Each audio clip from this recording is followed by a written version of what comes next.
it's going to be stuff that we are fans of, but hopefully a prediction that comes true, and we're keeping our fingers crossed, is that there will be new integrated partnerships on content that we can't even dream of, that they really surprise us with. That's a prediction. I have one last prediction, and it's going to be that this company has spent so many years mining the same franchises. As much as we love them, I'm going to predict that they're actually going to come out here and introduce some new franchises. I think it's time for them. I think they realize that. Sounds great. But you've got to have a Mario game.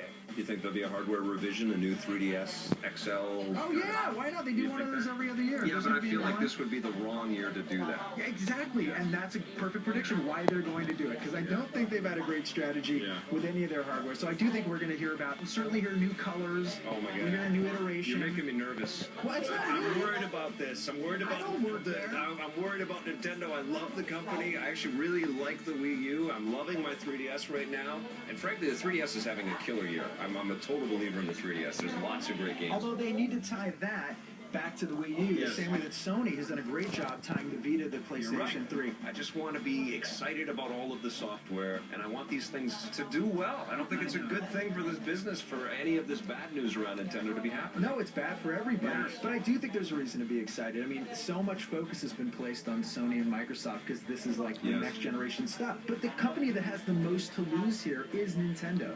This is the company that needs to come out the biggest at E3. Sony and Microsoft are going to be okay. They have a lot of time still between E3 and the launch of their systems to correct anything that goes wrong. It's too late for that for Nintendo. They have to make the corrections at E3. That puts the pressure on them and makes it a really exciting show for people who are covering it because they have to put up. Oh yeah, Mario time! Some very bold predictions right there, my friend. I like that Ben Silverman guy. He's going places. Yes, he is. You know who else is going places? Steve Tilley. He went to Redmond with me, actually. Very nice.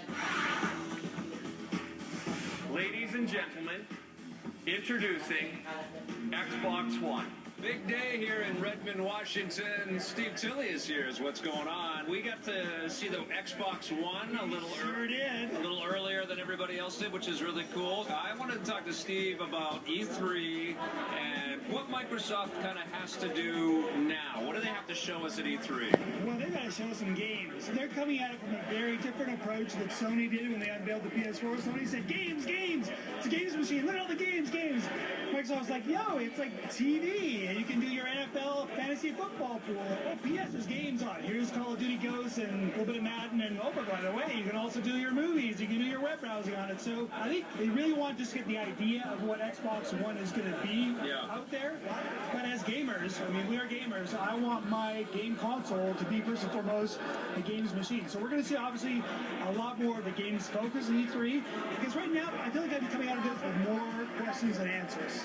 And you're going to see that in a little bit and a lot more at E3. Yeah, I mean, it was a good reveal in that sense to keep us kind of questioning and curious. Kind of what I think the Wii U reveal when it first came out, we had lots of questions, but that was a lot of questions. That was like, but that was like a year too soon. It felt like this one we know in a few weeks.